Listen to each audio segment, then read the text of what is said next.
Professor Tufiş, thank you so very much for joining our interview series. Let me start right away with the first question.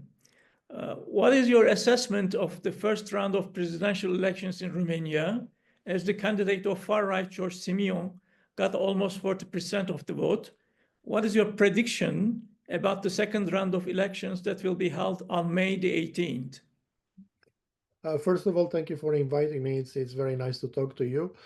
As for the question, yes, George Simion won probably more than most people were expecting in the first round. He managed to gather the support of 41% of the voters.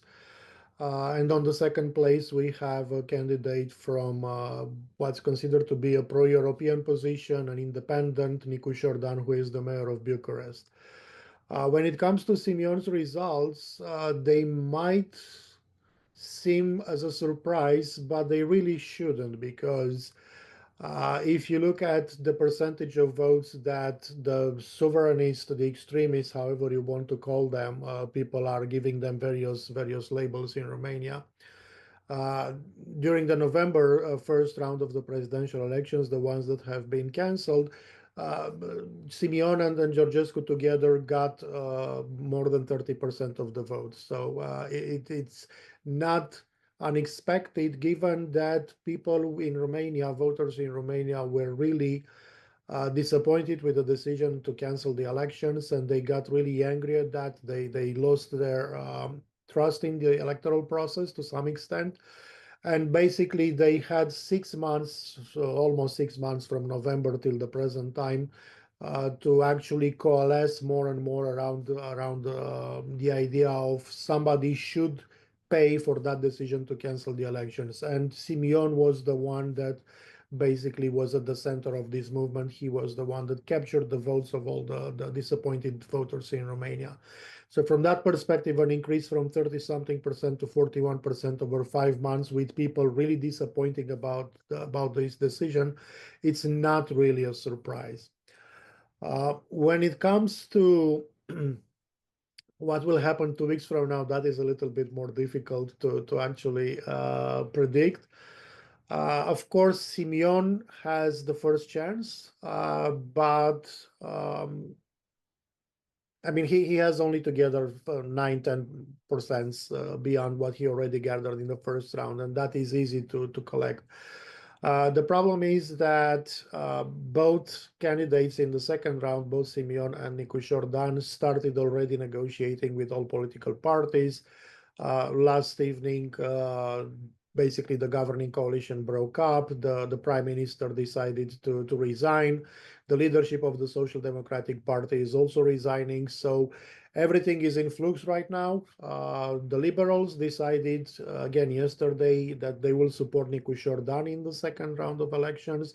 The Social Democrats, they said that they are not going to support any of the two candidates. They're leaving it to voters to decide who they should vote for.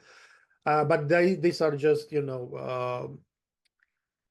public statements made by political parties. Behind the closed doors, from what I hear, there are very, very heated debates and very heated negotiations for people trying to figure out which is going to be the next majority after the elections. So right now we are in a period of flux, and even if I were a betting man, I couldn't say for sure which one of the two candidates is going to win. The only thing that I know for certain is that certainly George Simion has the first chance. It's a lot easier for him to get to 51% by comparison to Nicu Jordan. Right. As you noted in your studies, Romania was once a partial exception to the populist wave. What underlying shifts, political, social, or institutional, do you believe have led to the resurgence and normalization of far-right populism? I think there are several elements in here, but probably the most important that we should focus on, I would say, is the fact that for quite some time we've had only the Social Democrats or the Liberals in power in Romania. So these two political parties, ever since 2012, they've governed either together or alone. So To some, that might seem as not having, an alternation in power and not having any sort of refreshment of the political scene. The result being that people got increasingly disappointed with these two main political parties. Usually when we have elections and people are not very happy with the incumbents, the solution that they have is to direct their votes to the opposition. The problem that we had in Romania this time around, so for the 2024 elections, was that we really did not have a very strong opposition party that was also democratic. So if you take aside the parties that were governing, the liberals and the social democrats, the other political parties in the Romanian parliament were the Alliance for the Union of Romanians, George Simion's party, the party of the Hungarians, and then the third party is the Union Save Romania party that was founded by Nicu Jordan, and then Nicu Jordan had to leave the party because he couldn't find himself anymore in that party. So theoretically, the democratic opposition would have been this Union Save Romania. The problem with it is that this political party really disappointed its voters. Instead of growing up from when they managed to enter the parliament in 2016, instead of growing up, they managed to get about 10% in their first round of elections. And instead of growing from there, what they managed to do was only to have internal infights for power, for controlling the political power, and that has led to a lot of disappointment with the performance of that particular political party. The result being that people disappointed this time around in 2024 had only the Alliance for the Union of Romanians as a possible repository of the discontented votes. There is a second element which is important in here, and that has to do with the fact that the Social Democratic Liberal coalition, the governing parties, they governed through two significant crises. Both of them were global or regional, but they really affected the Romanian population. So I'm talking, of course, about the COVID pandemic, which was a significant source of unhappiness and discontent for Romanian people, not only because of the lockdown procedures that have been put in place at times. They were not as harsh as in Italy, for instance, but they were certainly not as easy as in Sweden. So they were somewhere in the middle of the road. What made people a lot more unhappier about how the political parties, the governing powers, dealt with the pandemic was, of course, the decision to ask people to vaccinate. Vaccination was not mandatory, but it was heavily pushed by the government. And Romania, it's a country which has a significant proportion of the population that does not really believe in vaccines. So right now, Romania has the highest number of children that suffer from these childhood diseases that could have been, eradicated by vaccinating the children. It's just that people refuse to do that. George Simion's party somehow felt that this is an important issue for the Romanian population, and they were the only political party that capitalized on that and used that issue to gather a lot of support from the people. So that was the first crisis, the pandemic, and then of course the second crisis is Russia's war on Ukraine right at our borders, with Ukrainian refugees and so on and so forth. So we've had basically the two main political parties being eroded by the government, by the governing, by them being in office for a long period of time. This has been more accentuated by the two crises that I mentioned, and the other element was the absence of a strong democratic opposition. So in a way, that's how people chose the only thing that was available to them. They chose our, and they also chose to vote for newcomers on the political scene, such as Călin Georgescu, SOS Romania, and other people who basically tried to gain part of our image and gain votes with similar kind of messages. Right. How do you interpret the redefinition of exclusionary discourse in Romanian far-right politics from ethnic targeting to cultural and religious narratives. What explains this evolution in ideological framing? Well, Romania has had for quite some time significant problems in the beginning of the transition with its ethnic minorities, mostly with the Hungarian minority and with the Roma minority. Over time, however, we somehow managed to solve those problems. So nowadays there is a sort of peace between the Romanian and Hungarian segments of the population. From time to time, there are political parties that are trying to reignite this conflict between Romanians and Hungarians, but generally it doesn't work anymore. People are not accepting this as a valid conflict anymore. As for the Roma population, it continues to be a problem. Romanian people continue to have a rather negative view on the Roma minority. But on the other side, on the other hand, most of the Roma population has left the country and they are in other countries in the European Union. So there is not so much pressure to activate this conflict between the Romanian and the Roma, the Romanian population, the Roma minority. The switch from the ethnic religious discussion towards more oriented towards identity issues or cultural issues, I think it has to do with a sort of mimetism that Romanians have with respect to the Western society and primarily, mainly with the American society. These have been issues that have been heavily criticized in other parts of the world. There is this huge backlash against what people are calling the woke culture or the cancel culture, wokeism. And these have played very well in the Romanian society, given that it's a very traditional society at its basis. It's a society that considers that there are certain roles that men should play, there are certain roles that women should have, and we shouldn't really mess with those. So it's a society that has troubles accepting gender equality and accepting any other issues related to, I don't know, sexual minorities or any other sort of minorities. So from that perspective, it was the Romanian society was to some extent a sort of an open field on which the traditional misogyny and you know, attitude towards those who are different, the lack of tolerance, have been again used by political actors in order to increase their level of support in the population. That's why we have this. Romania was one of the countries that had a referendum trying to change the definition of the family in the constitution.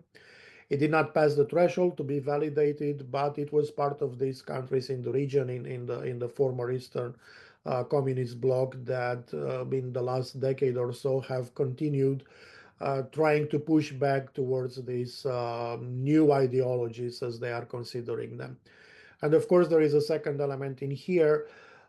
These ideologies and values are seen as being pushed by the European Union, and they are being seen as not really fit for the Romanian tradition for who Romanians are. So these conflicts have also led to a sort of push against the European Union when people are thinking about these issues.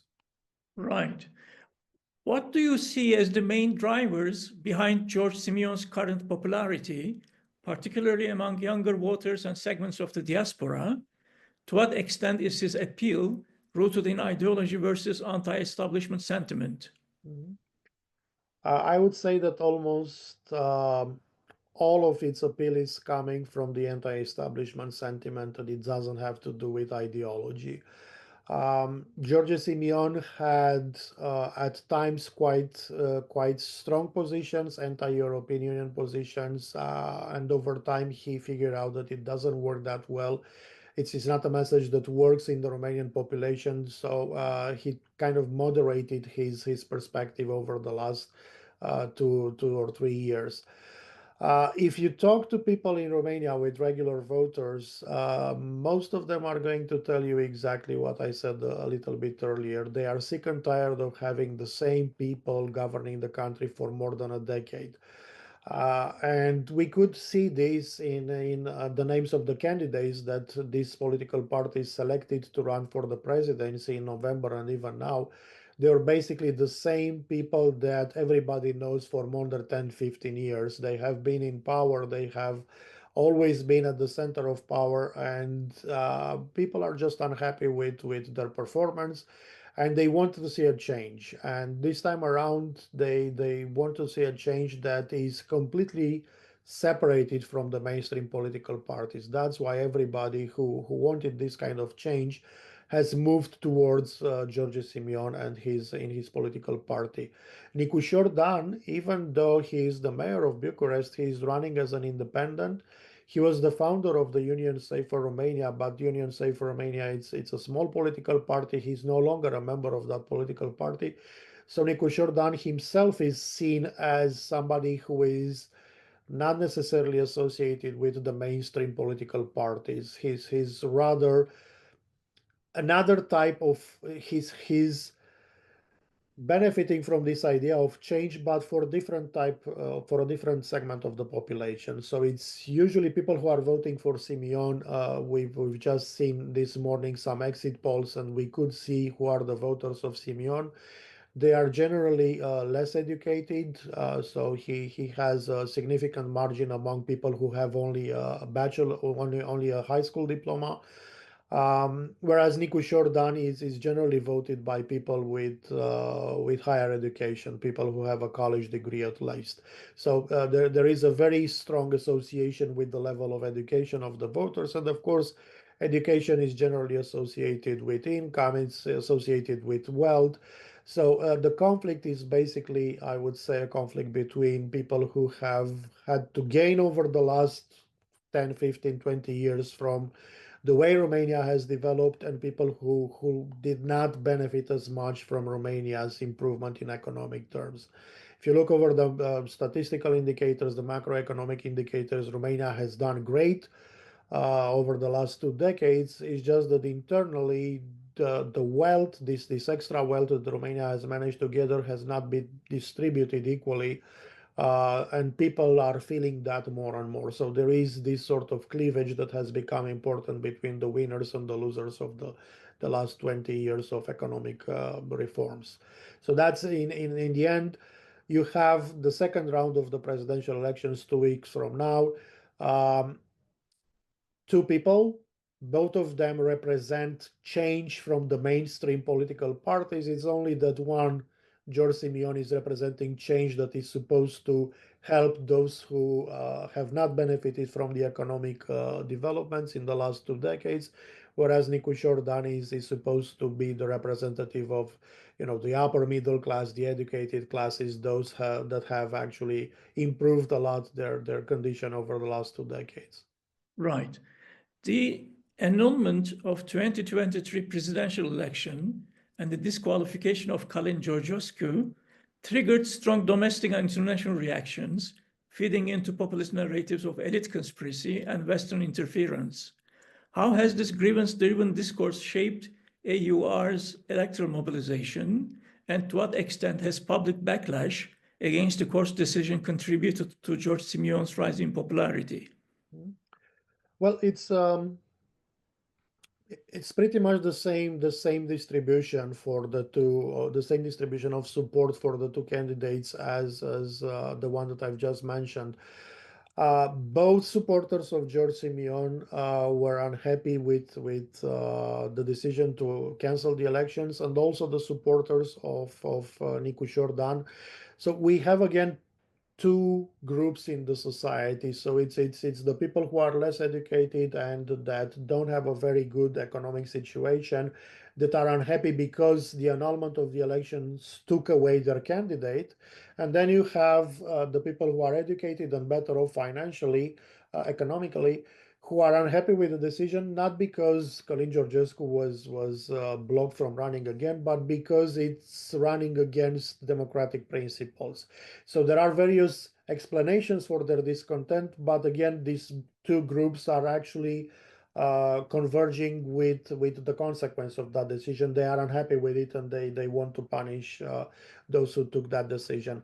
And again, this has played a significant role, I would say, against the Social Democrats and the Liberals, because they are seen as the parties responsible for canceling the elections and actually messing up with the whole electoral system. It's not only the canceling of the elections in December. The parties in power have started messing up with the electoral system ever since June, when they decided to have local and European Parliament elections at the same time.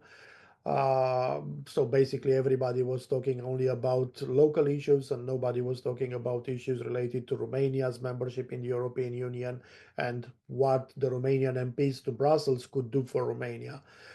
Then later on, it was the first decision to cancel, to ban Diana Șoșoacă from running in the elections. All of these people interpreted as attempts from the governing parties to make sure that they will have an easy way into the second round, and that their candidate was going to win presidency. And of course, if people see those in power as trying to, gain advantage from organizing the elections, they're going to punish them when they actually get to the polls. Right. The surge in support for far-right candidates like Georgescu and Simion, especially in light of the previous low polling, has been described as shocking.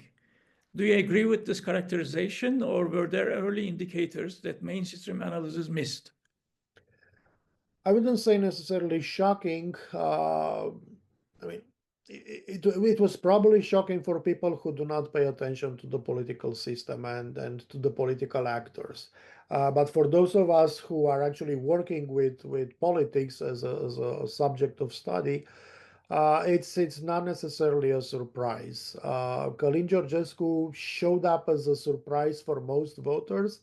But if you look back in his history, you will find out that since the middle of the 90s, he was very close to the center of the political power. He used to work in important ministries. He used to be proposed or discussed about as a possible prime minister throughout the 2000s, and not later than 4 years ago in 2020, 5 years ago in 2020.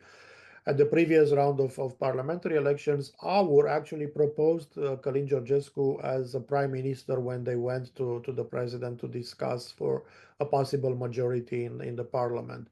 So Călin Georgescu managed somehow, given that he had most of his positions abroad and he was not very visible within internal politics, he managed to build for himself this image of being a new political actor, whereas in fact he was not a new political actor.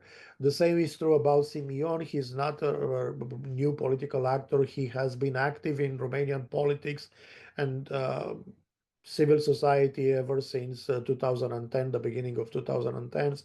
So again, he has about 15 years of strong career building in a way when it comes to activism, be it civically or politically. So they are both actually quite strong political actors that have managed to gather a lot of support, basically by gathering support from those who are discontent with people in power. We had in Romania one particular moment around 2012, 2015, when there was a sort of a shift in the way people started to think about politics. We've had a very significant protest wave following a number of bad decisions and events that have taken place in Romania. Those have given birth in a way both to the Union Save Romania in 2015, when we had a technocratic government, and then 2016 the elections, and also to AUR, the Alliance for the Union of Romanians. So these two political parties in a way come from the civil society and have been created as vehicles to push for people's goals in the political arena, because from the outside, as a civic organization, there's only so much that you can achieve. So these are basically the political branches of these two civic movements that have been created around 2012 in Romania. And it took them, as you can see, about 10 years to actually become quite important political actors. Right.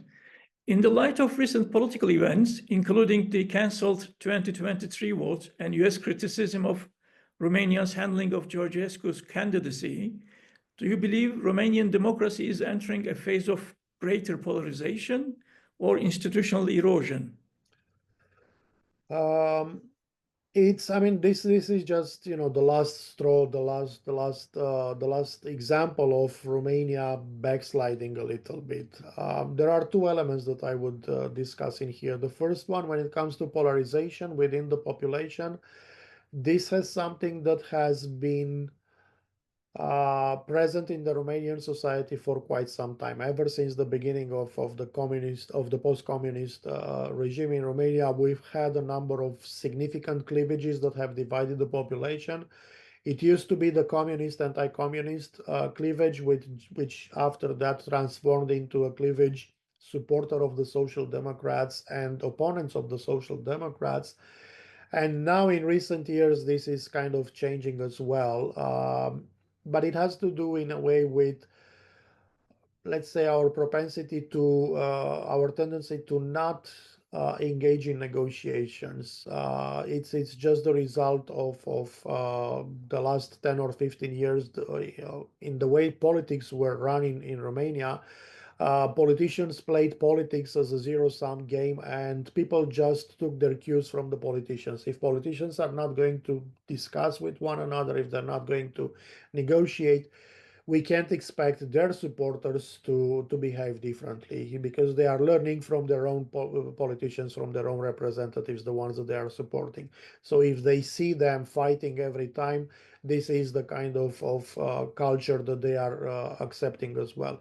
So polarization is very high at the moment in the Romanian society. It has been high for quite some time.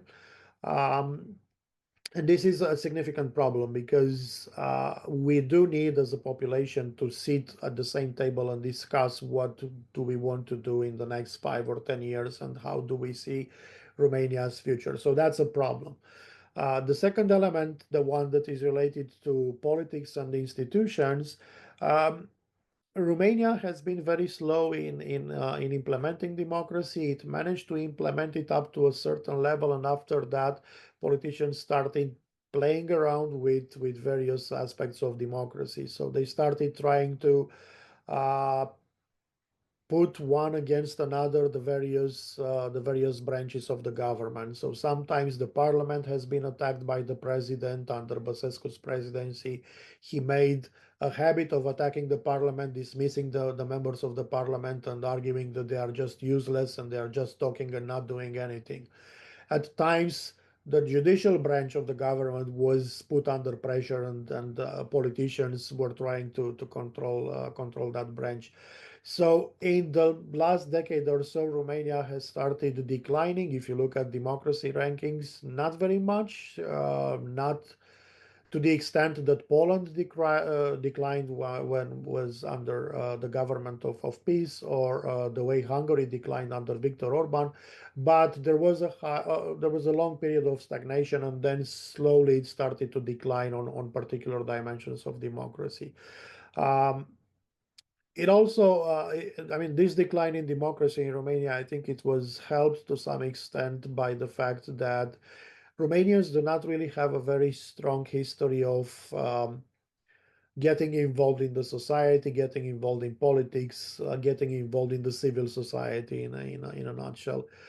So we have lower levels of civic activism by comparison to our neighbors, and this has played a role, because if politicians see that you are not, pulling their hand and saying, "Hey, what are you doing? You're not doing what you're supposed to do," they're going to figure out that they can do pretty much whatever they want without the population really protesting.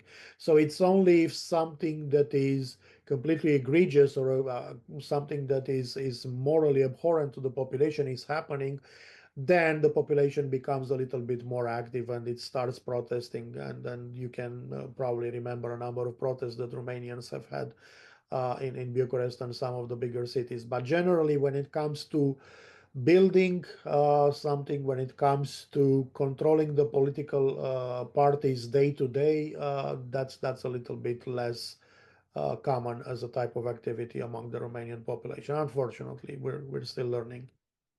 Right. AUR's ideological framing includes orthodox values, anti-globalism, an ambiguous stance toward NATO. How does this fit into the broader regional trend of radical right parties navigating between nationalism and global alignments like MAGA or Kremlin narratives? George Simion has been accused quite a number of times that he's controlled by the Russians.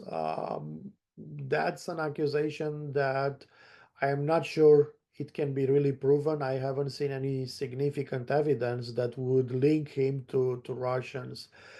As for the other elements, the Alliance for the Union of Romanians, argues in their programmatic documents that they are built on a number of pillars. And those pillars are pillars that are considered to be central to the identity of Romanians. It's the Christian Orthodox religion. That's one of the pillars, the church. The second pillar is the family. That's what they are saying. It's really important. And the third pillar, it's of course tradition. And finally, the fourth pillar is the nation, Romanians as a nation. So those are the four key values that AUR has selected as being definitory for defining for their party. Now, as you can imagine, all of these four pillars, four values, are values that fit very well with a traditional perspective, with a traditional worldview. And they can use these values and pillars quite easily in order to attack the European Union, which is seen as not, I would say, not an enemy, but as an opponent of these values, right? Whenever they're talking about the European Union, they're saying this is the dream of the atheists. The European Union is not, a region where people are true believers. So they are fighting in this way against our church. When it comes to family, any sort of discussion related to gender ideology or related to LGBT rights is seen as a direct attack to this pillar, the family, and there is only one idea of family that they accept. The family is the one created by a man and a woman, and it's actually necessary for them to actually have children. So that's the second element that is easy to use as a narrative against the European Union. The third one, tradition, again, everything that is coming from the European Union is painted as being against the Romanian tradition.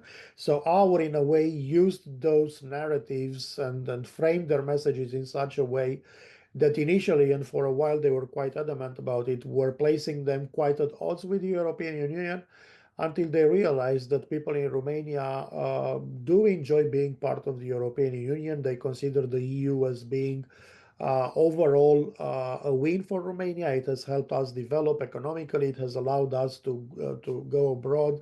We have the same rights as everybody in Germany, France, Italy. So the Romanian population is not against the European Union. And finally, AUR understood at some point this idea, and they started to tone down a little bit their anti-EU messages. However, they still have these messages that are oriented, as we've talked about earlier, oriented on identities and values, and they keep on playing those messages to their advantage. Right. Given Romania's strategic role in NATO, its support for Ukraine, and its position within the EU, what might a George Simion presidency mean for the country's foreign policy orientation and regional stability? Could his leadership signal a shift away from Romania's pro-Western trajectory, potentially making it a more disruptive force within transatlantic alliances? It's certainly the worst outcome having Simion as a president if we are thinking about Romania's role externally. If we look at the geostrategic position of Romania, it's part of the eastern border of NATO, part of the eastern border of the European Union. We already have Ukraine being destabilized. We already have Slovakia and Serbia around us.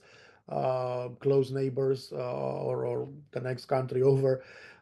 So there is this feeling that countries in the region are somehow not advancing as they should. And if Simion were to become a president, I am afraid that Romania will start moving in that direction as well. This is probably the most worrying consequence of Simion winning the presidency, that he would destabilize Romania. Part of this destabilization that I see possible under Simion's presidency comes from the fact that he is very popular in Romania, as we've seen when we counted the votes, but he doesn't have a very strong team around him. Everything that we know about George Simion is coming from himself and maybe one or two other people around himself. We don't know who are his counselors when it comes to foreign affairs. We don't know who are the people who are advising him on economic issues. We don't know who are the people who are advising him on military issues. And there doesn't seem to be a significant, strong team of people around him that are going to be able to, if he were to become president, just go into office and start doing what they should do as a NATO member. A NATO member country. So from that perspective, it's a little bit worrying, and I would say that the eastern flank of NATO would be destabilized. There are, of course, a number of possible solutions to this. Um, Romania should probably look for a better alliance with Turkey. Unfortunately, at this particular moment, we don't have very good relations with Turkey. We just have the regular type of relations. But given the kind of power that Turkey has in the region, I would say that this is one of the places that Romania should look for help on creating alliances. And again, I suppose Poland is the second regional actor, strong regional actor that we should align ourselves with to a higher extent. But again, these are probably not going to be the decisions that George Simion would make as a president.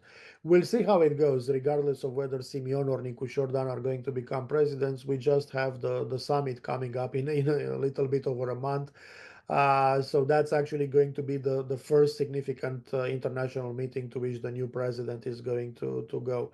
So probably it's going to be there where we will see a little bit more about the plans of the new president for Romania's position in foreign affairs. Okay, Professor Tufiş, finally, Yep.